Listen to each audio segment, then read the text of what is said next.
जैसे राहुल ने मुख्यमंत्री की बात की, मुस्कुराहट तो आई आपके चेहरे पर।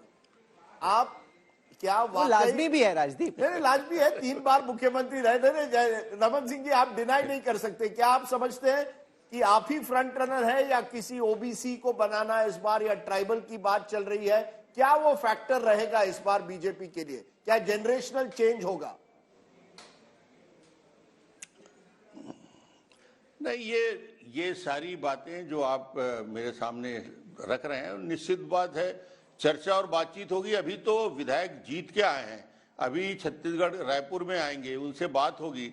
विधायकों का भी राय और मशवरा हम लेते हैं, बातचीत करते हैं, और उनके राय और निर्णय के बाद ही आगे बढ़ेंगे। और केंद्रीय पर्यवेक्षक आएंगे, पर्यवेक्षक इन सारी बातों को करेंगे।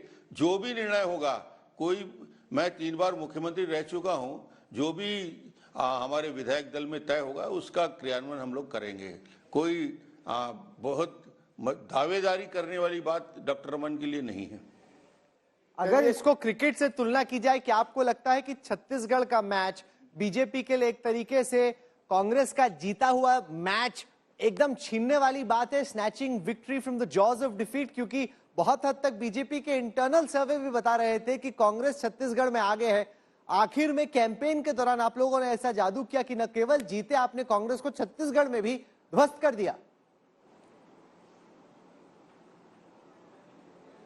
नहीं, उसका कारण यही है, जो छत्तीसगढ़ के लोग हैं, छत्तीसगढ़ का स्वभाव है, वो इस प्रकार के भ्रष्टाचार के विरोधी हैं। इस प्रकार के आतंक और भय का वातावरण भूपेश बघेल ने बनाया। लोगों के मन में भूपेश के चेहरे को बदलने के लिए पूरे छत्तीसगढ़ में आम सहमति बन गई, और छत्तीसगढ़ में बस्तर से सरगुजा तक जो ये मतदान हुआ है भूपेश के विरोध में हुआ है, उनकी योजनाओं के विरोध में हुआ है। उनके सारे मंत्री हार गए, भूपेश बाल बाल बच गए।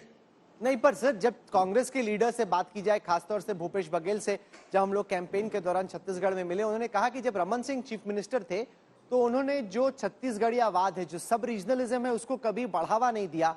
रमन सिंह ने कहा कि मैंने त्योहार करके, पर्व करके, जो ट्राइबल कल्चर है, हमारा लोकल कल्चर है, उसको इनकरेज किया। जबकि रमन सिंह जब मुख्यमंत्री थे, छत्तीसगढ़ियावाद को कभी आपने तवज्जो नहीं दी। इस पे आप कैसे रिस्पॉन्ड करते हैं सर?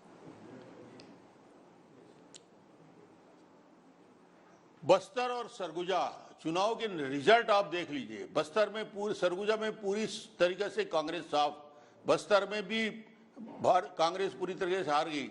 बस्तर और सरगुजा यानी ट्राइबल एरिया जो 32% पॉपुलेशन है, उसकी उपेक्षा भूपेश बघेल ने की।